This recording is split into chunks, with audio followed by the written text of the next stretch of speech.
بسم الله الرحمن الرحيم. أبناء الطلاب وزملاء أطباء الدراسات العليا، يسعدني أن أقدم لكم هذه الأفلام التعليمية التي تتناول الجانب العملي لمادة التشريح. فنشاهد الآن هذا الشريط على أمل أن يحقق الفائدة المرجوة منه مع تمنياتي لكم بالتوفيق. يقول الله تعالى: وقل اعملوا فسيرى الله عملكم ورسوله والمؤمنون. صدق الله العظيم.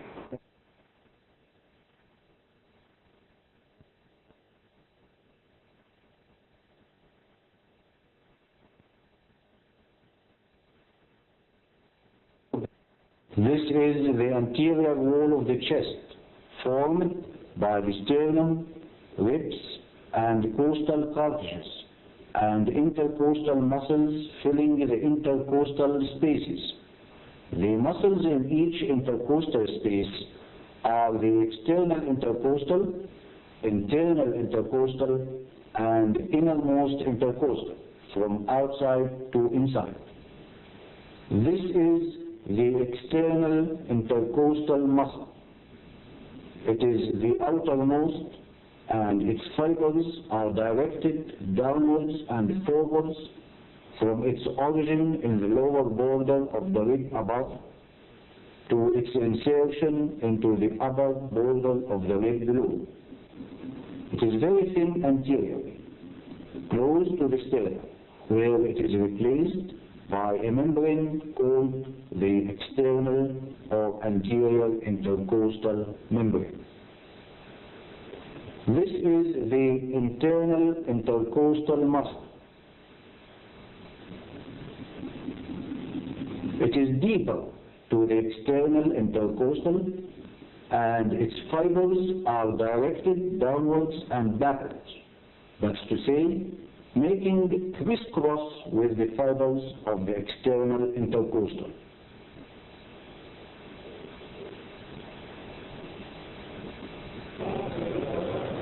This is the innermost intercostal muscle. It is actually the innermost part of the internal intercostal, which is splitted by the intercostal nerve and vessels. This is the intercostal nerve, and those are the posterior intercostal vessels.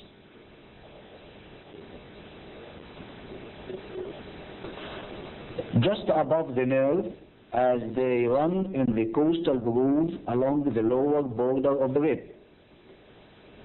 Here, they pierce the internal intercostal and split it to lie between the internal intercostal and innermost intercostal muscles.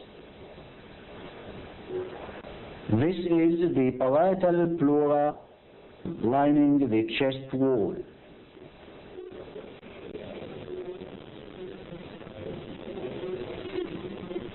These are the intercostal nerves and posterior intercostal vessels close to the vertebral column. They are covered only by parietal pleura.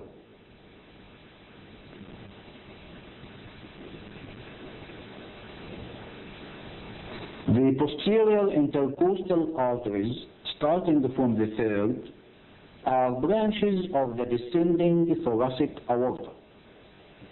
The veins are tributaries of the azygos vein on the right side, but on the left side they are tributaries of the hemiazygos veins.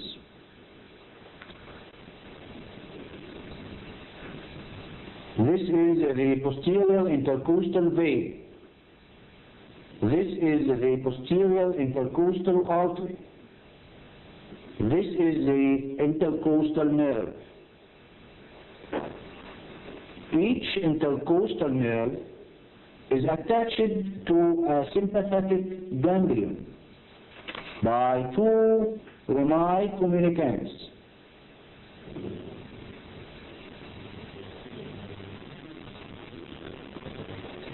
This is the thoracic sympathetic trunk, which is formed of ganglia and fibers.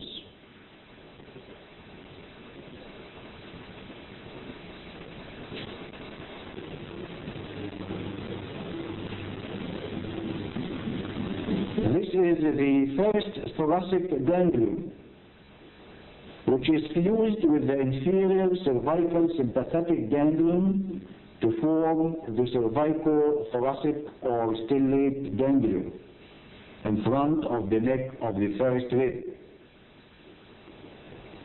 Notice its relations to the superior intercostal artery, which is a branch of the costo-cervical trunk of the second part of the subclavian artery, and to the first thoracic nerve, which ascends to join the eighth cervical nerve to form the lower trunk of the brachial plexus.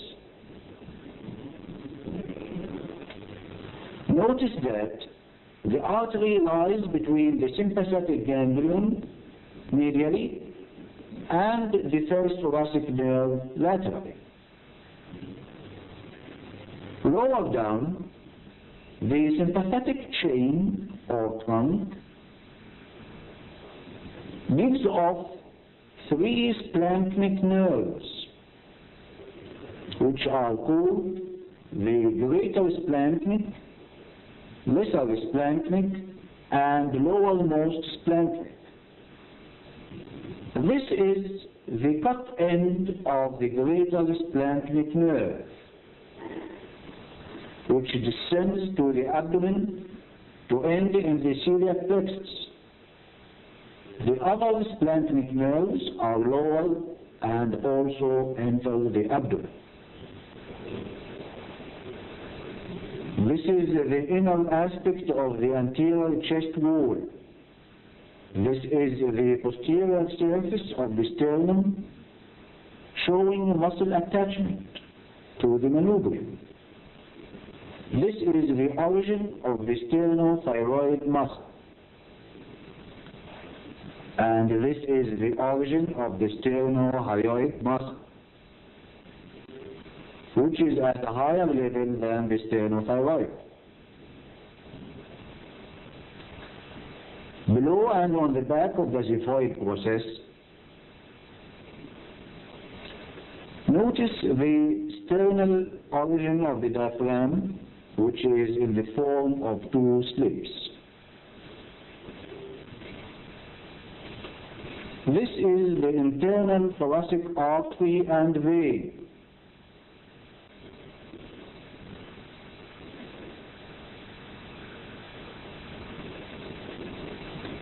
These vessels run vertically lateral to the margin of the sternum, from which it is separated by about 1 centimeter. In the upper part of its course, the artery is covered only by parietal pleura, but lower down it is covered by the sternocostalis muscle. At the sixth intercostal space, it ends by dividing into two terminal divisions: the superior epigastric, which descends into the rectus sheath of the abdomen, and the musculophrenic, which runs laterally along the slits of origin of the diaphragm. The internal thoracic artery is a branch of the first part of the subclavian artery.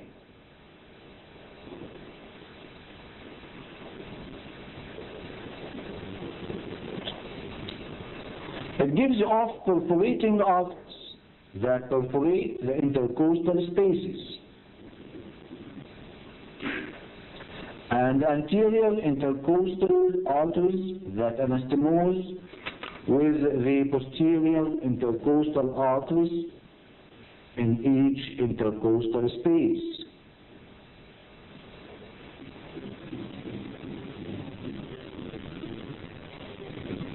The cavity of the chest is filled with the two lungs and the mediastinum. The mediastinum is the median partition between the two lungs.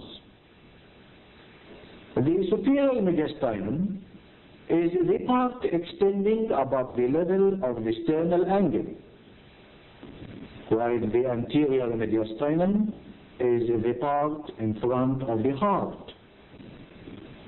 The anterior mediastinum shows the sternopericardial ligament, which attaches the pericardium to the posterior surface of the body of the sternum. This is the pericardium, covering the heart, and this is the cardiac notch of the left lung, which allows the pericardium to come in direct contact with the sternum and is covered only by pleura. This is the lingula of the left lung, which is a projecting part from the lower end of the anterior border of the upper lobe. Notice the anterior border of the two lungs as they descend from the apex of each lung, descend downwards and medially till the level of the sternal angle. Then the anterior border of the right lung descends vertically, while that of the left lung shows the cardiac notch.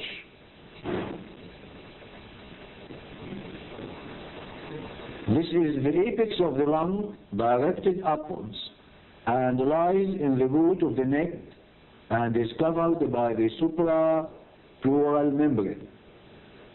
This is the base of the lung, which is concave and is directed downwards to rest on the cupola of the diaphragm. This is the thin anterior border. This is the thick posterior border. This is the lateral surface, which is convex and shows the grooves for the ribs. This is the medial surface, which is divided into a mediastinal part that comes in contact with the mediastinum and shows the hilum, and a vertebral posterior part which is thick, rounded, and comes in contact with the vertebral column.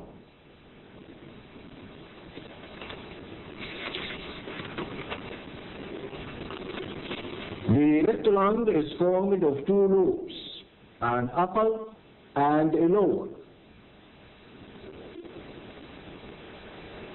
The upper lobe shows the cardiac notch and the lingula, which lies just below it. The two lobes are separated from each other by the oblique fissure. The right lung is broader than the left and has three lobes: upper,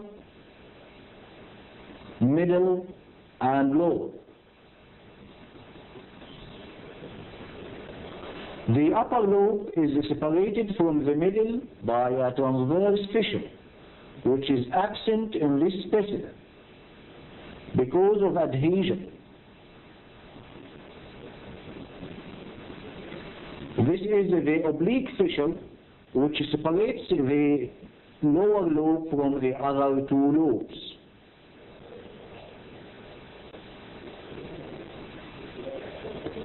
Due to adhesions that may occur between the lobes, as we have seen here in this specimen, identification of whether the lung is right or left from the number of lobes is not always reliable. The sure way is to put the lung in the anatomical position on your body, with the apex directed upwards, the base downwards,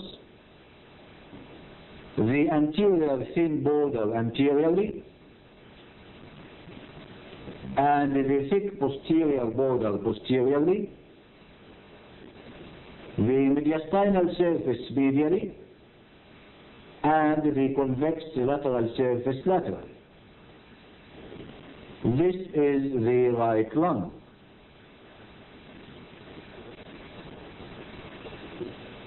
This is the mediastinum. The superior mediastinum extends from the thoracic inlet down to the level of the sternal angle, and from the manubrium anteriorly to the upper four thoracic vertebrae posteriorly. So the whole region above the heart is the superior mediastinum. It contains blood vessels, the trachea, the esophagus, nerves and lymph nodes. The part of the mediastinum below the sternal angle is divided into the anterior mediastinum, which lies in front of the heart, the middle mediastinum, which is occupied by the heart and pericardium, and the posterior mediastinum, which is the part behind the heart and the pericardium.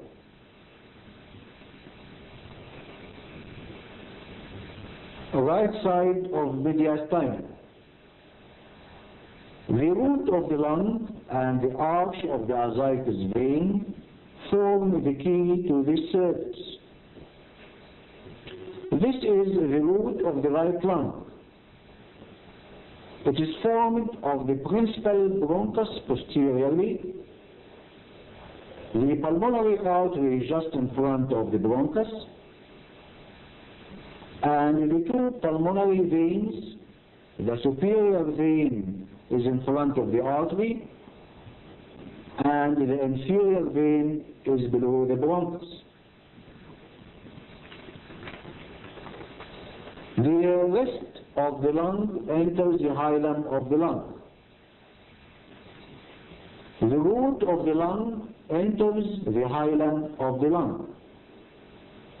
This is the arch of the azygous vein, arching over the root of the lung to end in the middle of the superior vena cava. The azygous vein is seen passing on the posterior chest wall behind the heart and the esophagus. It receives the posterior intercostal veins of the right side. This is the superior vena cava. It begins by the union of the right and left brachiocephalic veins and ends by opening into the right atrium after piercing the pericardium. It is joined by the azygous vein. Notice the phrenic nerve as it descends on the surface of the right brachiocephalic vein, the superior vena cava, the pericardium covering the right atrium, and below on the inferior vena cava.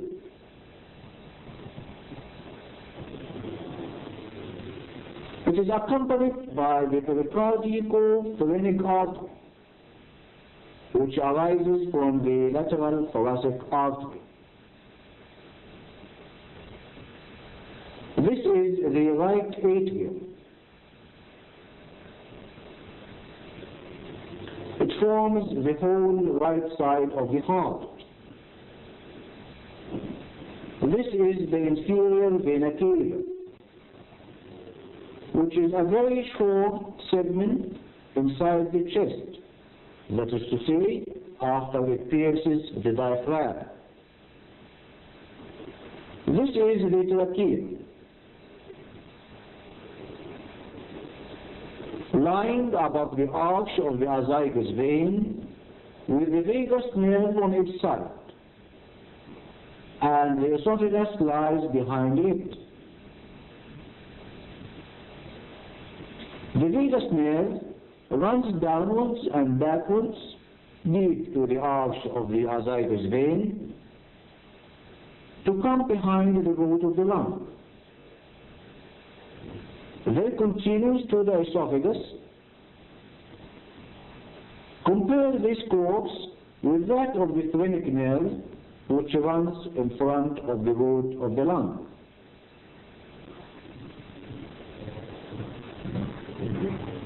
This is the esophagus, lying behind the trachea. It is overlapped on its right side by the arch of the azygous vein. Then continues downwards and to the left of the midline to come on the right side of the descending aorta. Then crosses in front of it to come on its left side. This is the sympathetic chain.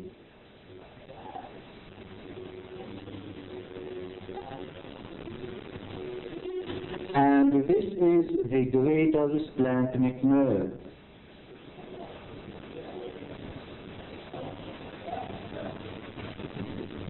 Now it is better to see the impressions of the right side of mediastinum on the right lung. This is the mediastinal surface of the right lung. This is the hilum of the lung, showing the structures of the root of the lung cut in section. This is the principal bronchus, most posteriorly, and is hard when fed due to the presence of plates of cartilage in its wall. This is the pulmonary artery, just in front of the bronchus. This is the epiarterial bronchus, which lies just above the pulmonary artery. This is the superior pulmonary vein in front of the artery. It is the most anterior. This is the inferior pulmonary vein below the principal bronchus. It is the most inferior. The pulmonary ligament is a fold of pulmonary pleura that extends below the hilum. This white membrane is the pulmonary or visceral pleura. To identify the structures in the hilum, start with the most posterior opening, which is the bronchus. Then the most anterior is the superior pulmonary vein, and the artery is in between. The most lower is the inferior pulmonary vein. This is the groove for the arch of the azygous vein, just above the hilum. This vertical groove is for the right brachiocephalic vein and the superior vena cava. The area above the arch of the azygos is related to the trachea and esophagus. The trachea is in front of the esophagus. The area in front and below the hilum is for the right atrium. The area in front of the superior vena cava is for the upper end of the ascending aorta. The inferior vena cava forms a notch on the inferior border of and in line with the superior vena cava. The area behind the hilum is related to the azygous vein and the esophagus. The esophagus is in front of the azygous vein. This is the left side of mediastinum. The root of the lung and arch of the aorta form the key to this surface. The arch of the aorta arches over the root of the left lung, similar to that of the arch of the azygous vein on the right side. The arch is continued behind the root as the descending thoracic aorta. It descends in contact with the left side of the thoracic vertebrae, starting opposite the fourth thoracic vertebra. As it passes downwards, it deviates to the right and is crossed by the esophagus, which deviates to the left. Notice the posterior intercostal arteries as they arise from the dorsal aspect of the thoracic aorta. These branches begin by the third posterior intercostal. The first and second arise from the superior intercostal artery, which is a branch of the costo-cervical trunk. On the left side of the arch of the aorta, notice these important structures: the left vagus nerve, the left phrenic nerve, the cervical cardiac nerves, and the left superior intercostal vein. This is the left vagus nerve. Here it gives off its recurrent laryngeal branch, which winds round the arch of the aorta. The vagus continues behind the root of the lung to reach the esophagus. This is the left phrenic nerve, running on the side of the arch of the aorta, but it passes anterior to the root of the lung. It is accompanied by the pericardiaco-phrenic artery. It continues on the pericardium opposite the left ventricle, then it pierces the diaphragm below. These are the cervical cardiac branches, which arise from the left vagus and left sympathetic trunk in the neck, and descend to join the superficial cardiac plexus of nerves on the surface of the ligamentum arteriosum, just below the arch of the aorta. This is the left superior intercostal vein, ascending to end in the left brachiocephalic vein.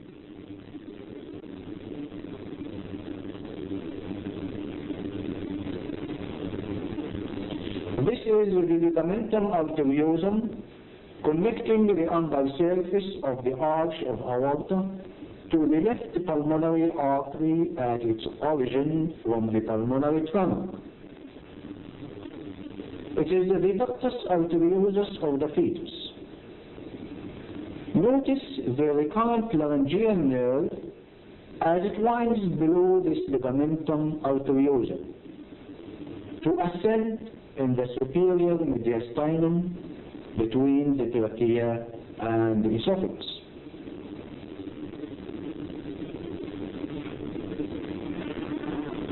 This is the left recurrent laryngeal nerve, ascending between the trachea in front and the esophagus behind. Note that the right recurrent laryngeal winds around the right subclavian artery. This is the thoracic duct as it ascends on the left side of the esophagus.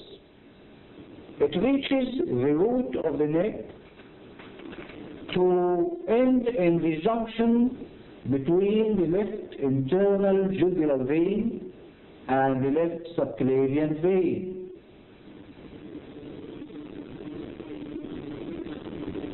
This is the left internal jugular vein, left subclavian, and this is the end of the thoracic duct.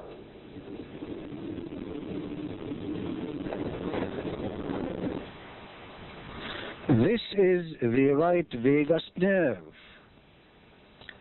giving off the right recurrent laryngeal nerve, which winds round the right subclavian artery. The right subclavian artery arises from the brachiocephalic artery opposite the sternoclavicular joint. The other division of the brachiocephalic artery is the right common carotid artery. This is different from the left side, where both the left common carotid and left subclavian arise separately from the arch of the aorta. This is the brachiocephalic artery arising from the arch of aorta. To its left side is the left common carotid and left subclavian.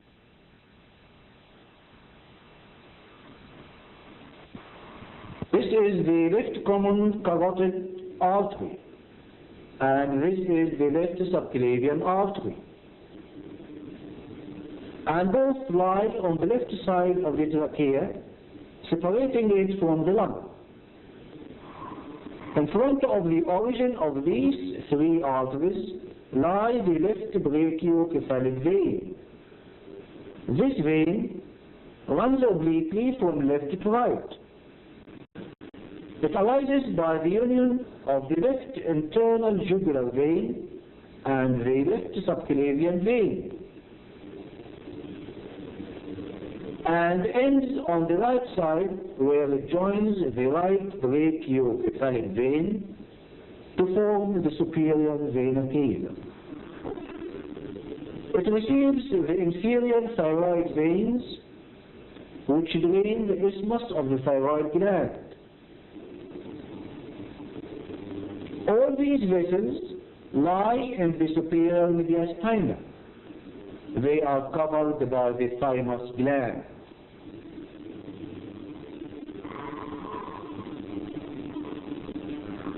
This is the thymus gland,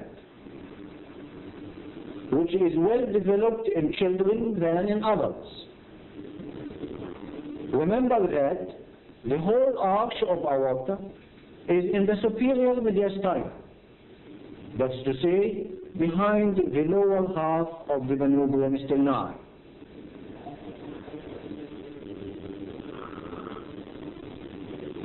Now, it is better to see the impressions of the left mediastinum on the left lung.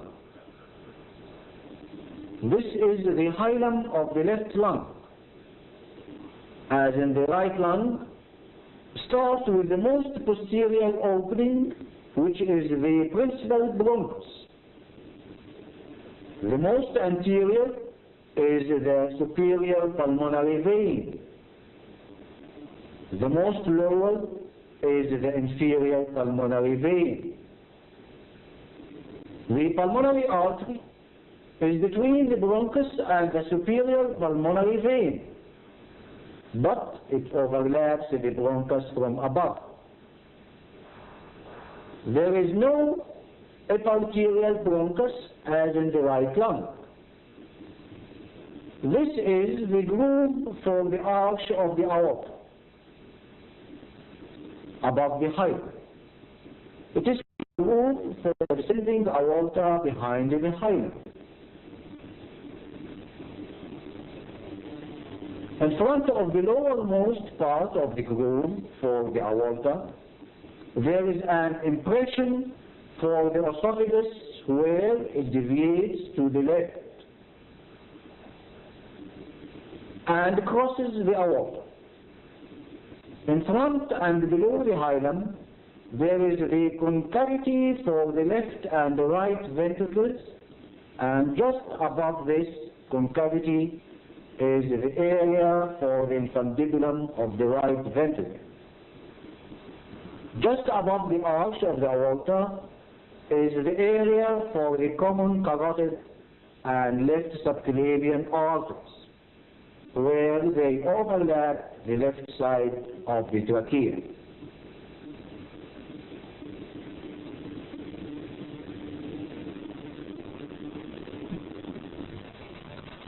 This is the pericardium, enclosing the heart. Its base is below, where it fuses with the central tendon of diaphragm, and its apex is above, where it fuses with the vessels entering or leaving the heart. The position of its apex and base are the reverse of those of the heart, where the apex of the heart is below and its base is above. This is the pericardial cavity. Inside this cavity, there are two sinuses called the transverse and oblique sinuses of the pericardium. To demonstrate the transverse sinus of pericardium, put your finger from the right side in front of the superior vena cava and behind the ascending aorta and pulmonary trunk. The finger will appear on the left side.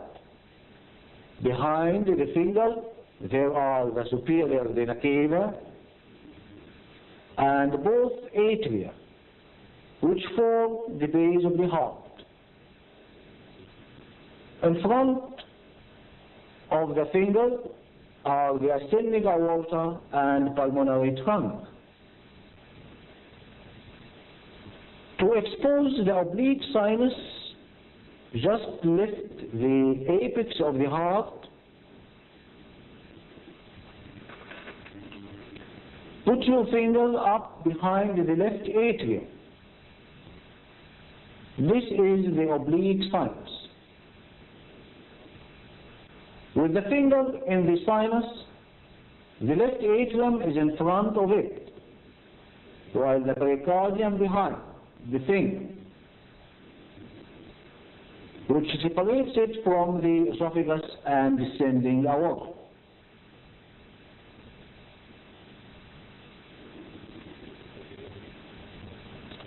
This is the sternocostal or anterior surface of the heart. The base is formed by two atria, the right border by the right atrium, the inferior border by both ventricles. The right ventricle forms its right 2/3, and the left ventricle forms its left 1/3, including the apex. The left border by the left ventricle and auricle of the left atrium.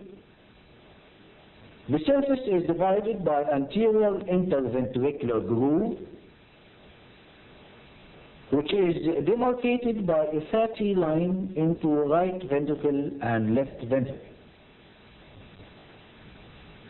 The line is opposite the anterior border of the interventricular septum, and it watches the anterior interventricular branch of left coronary artery and the great cardiac vein.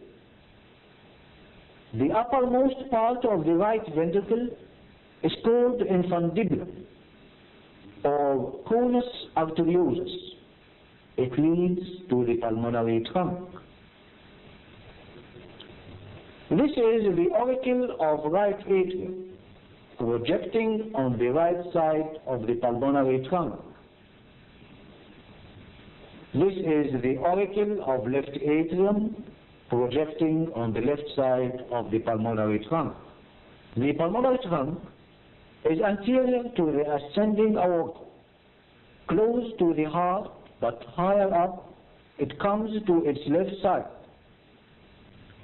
At its end, it is behind where it divides into two pulmonary arteries below the arch of the aorta. The right pulmonary artery runs to the right behind the ascending aorta, while the left pulmonary artery runs to the left below the arch of the aorta and in front of the descending aorta. This is the inferior surface of the heart, formed by the left ventricle in its left 2/3 and the right ventricle in its right 1/3. So most of the inferior surface is formed by the left ventricle, while the sternocostal surface is the reverse, formed mainly by the right ventricle. The two ventricles are separated from one another by the posterior interventricular groove, which lodges the posterior interventricular branch of the right coronary artery and the middle cardiac vein.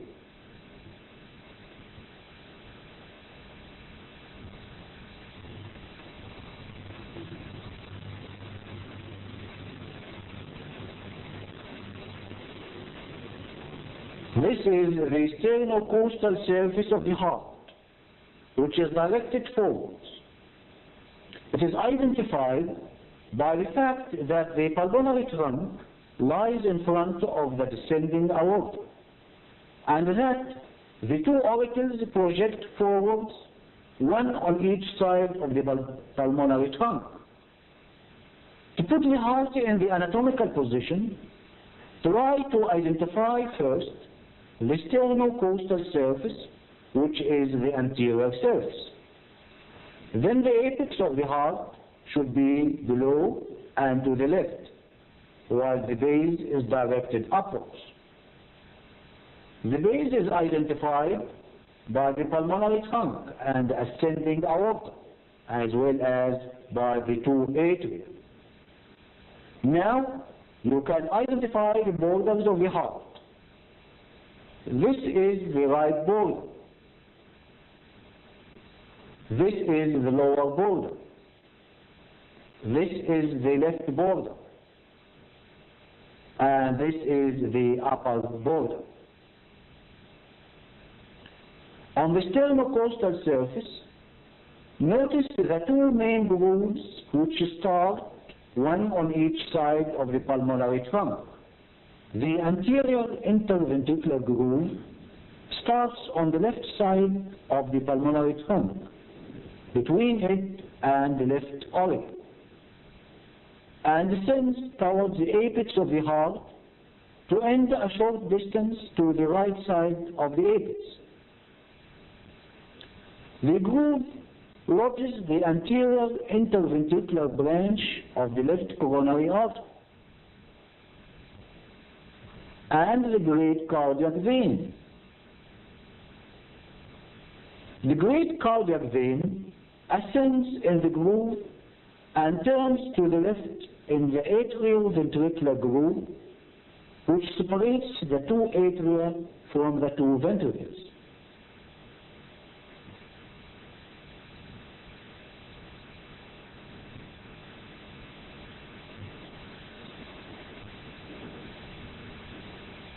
Ultimately, it will end in the coronary sinus, which is a wide venous channel. This is the left part of the atrioventricular groove, as it curves onto the back of the heart, between the left atrium and the two ventricles. This is the back of the left atrium.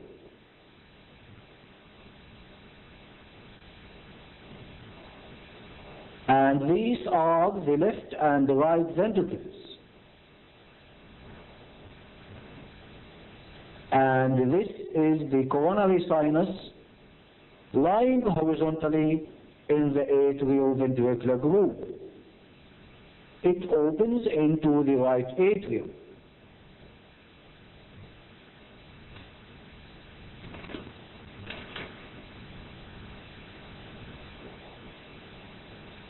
Back again to the sternocostal surface. This is the right part of the atrioventricular groove, starting on the right of the pulmonary trunk, between it and the auricle of the right atrium. It passes between the right ventricle and the right atrium to continue on the back of the heart. It crosses the right coronary artery. This is the right coronary artery. It gives off the marginal artery at the lower border of the heart to run to the left along this border. On the back of the heart, the right coronary artery, posterior interventricular artery, which runs towards the apex of the heart in company with the middle cardiac vein. This is the middle cardiac vein. It also ends in the coronary sinus as the great cardiac vein. Both coronary arteries arise from the beginning of the ascending aorta. The right coronary artery arises from the anterior aortic sinus just behind the pulmonary trunk. It runs between the pulmonary trunk and the auricle of the right atrium.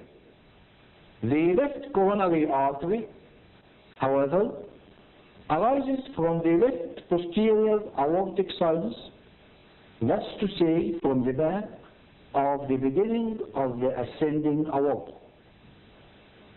It runs to the left between the pulmonary trunk and auricle of left atrium. Then it curves to the left in the atrioventricular groove.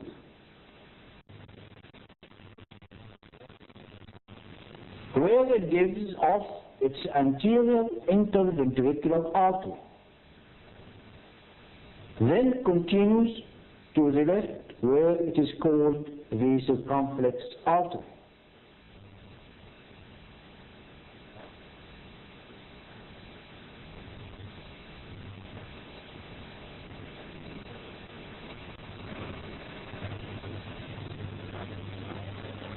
This is the back of the heart. This is the back of the left atrium. Notice the four pulmonary veins that open into the back of the left atrium.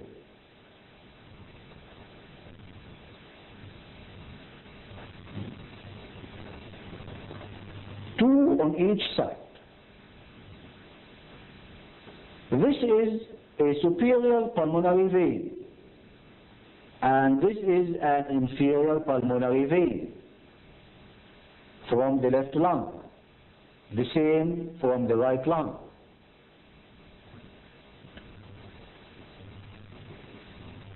This is the right pulmonary artery passing horizontally behind the ascending aorta and superior vena cava just above the left atrium.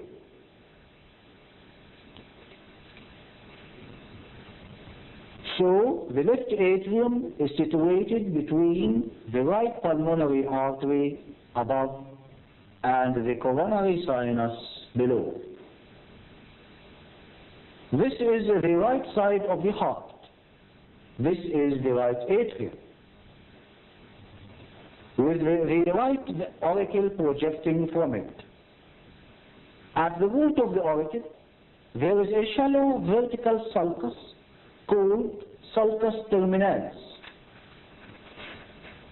which extends from the opening of the superior vena cava above to the opening of the inferior vena cava below.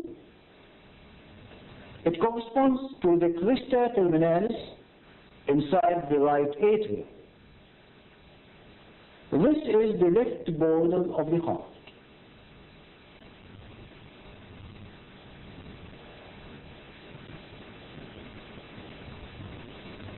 Notice the left ventricle and auricle of the left atrium above it. This is the projecting aortic arch forming what is called the aortic knuckle.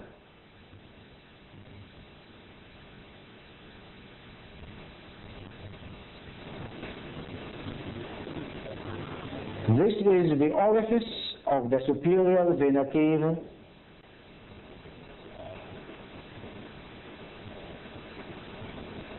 And this is the orifice of the inferior vena cava.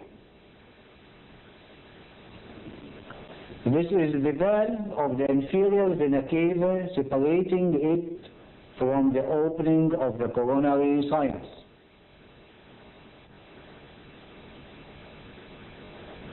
This is the orifice of the coronary sinus, just to the left of the inferior vena cava. This is the right atrioventricular orifice, just to the left of the orifice of the coronary sinus.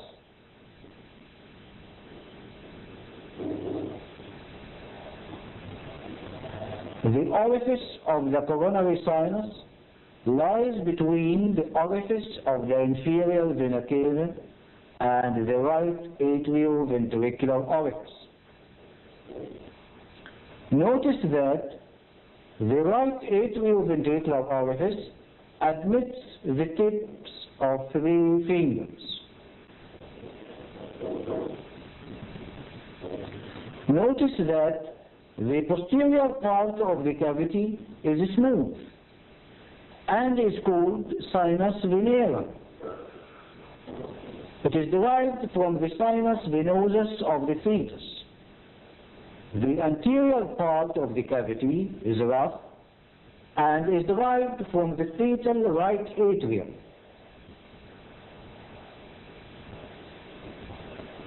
The rough part is due to the musculi pectinati. The musculi pectinati are separated from the smooth part by the crista terminalis.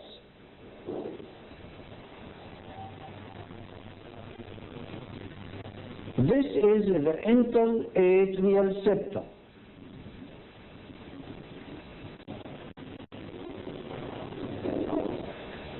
Showing the fossa ovalis, which is an oval depression. It is surrounded by an arched margin called annulus ovalis.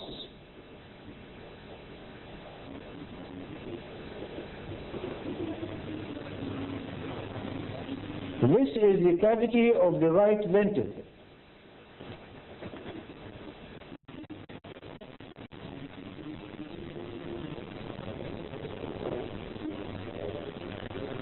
This is the cavity of the right ventricle. Notice the smooth upper part which forms the infundibulum. It leads to the pulmonary orifice, which is guarded by 3 semilunar cusps, which are convex towards the ventricle and concave towards the pulmonary trunk.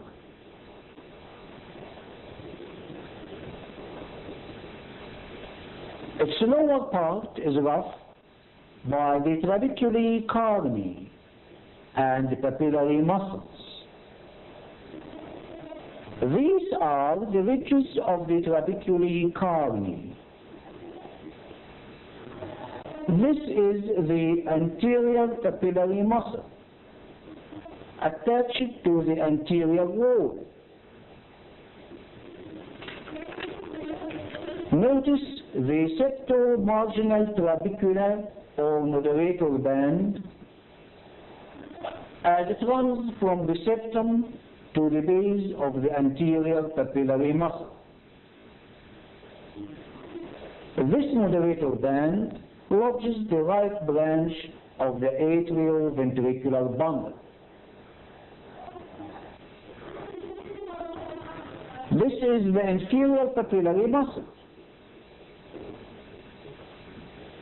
Attach it to the inferior wall. This is the septal papillary muscles. Attach it to the interventricular septum.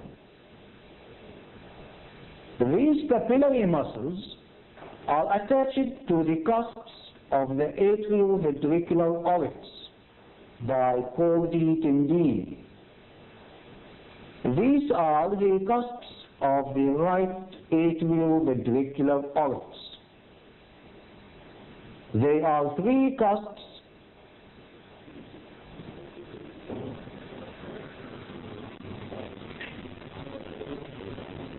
This is the cavity of the left ventricle.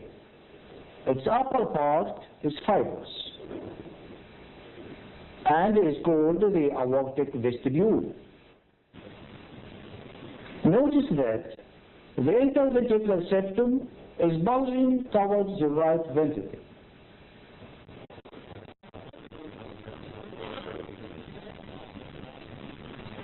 It lies obliquely so that the right ventricle lies in front and to the right of the left ventricle.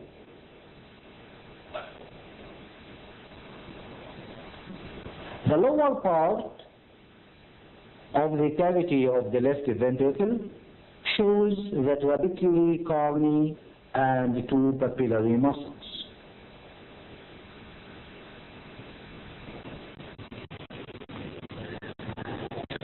This is the anterior papillary muscle. Attach it to the anterior wall. This is the inferior papillary muscle. Attach it to the inferior wall. Notice the cordae tendini. Attach it to the two cusps of the mitral valve. The left atrioventricular orifice is guarded by two cusps only and admits the tip of two fingers. This valve is called the mitral valve. This is the aortic orifice, which is guarded by three semilunar cusps.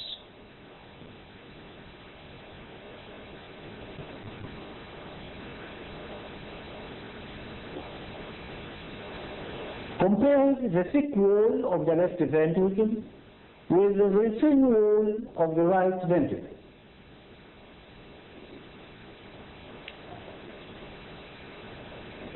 This is the cavity of the left atrium. It is smooth and receives the four pulmonary veins. Its auricle is rough because of the musculi pectinata.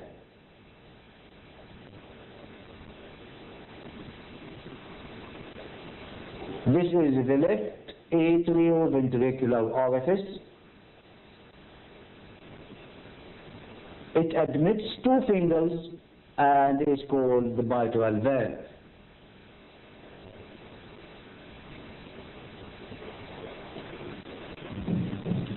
Here is the posterior mediastinum after removal of the heart.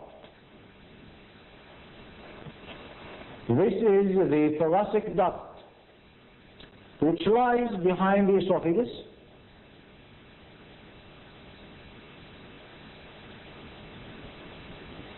Between the descending aorta and the azygos vein. It ascends in the posterior mediastinum to enter the superior mediastinum, where it lies on the left side of the esophagus.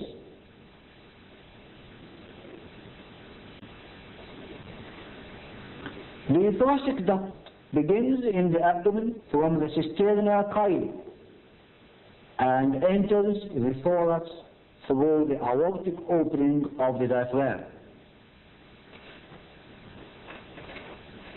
This is the esophagus, running downwards and to the left. This is the thoracic aorta. This is the azygous vein.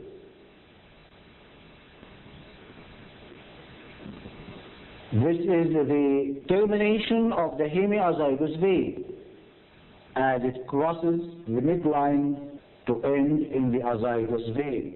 This is the trachea, which lies completely in the superior mediastinum. It is in front of the esophagus.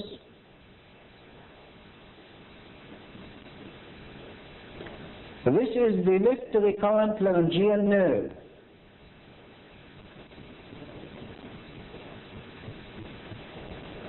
Between the trachea and the esophagus.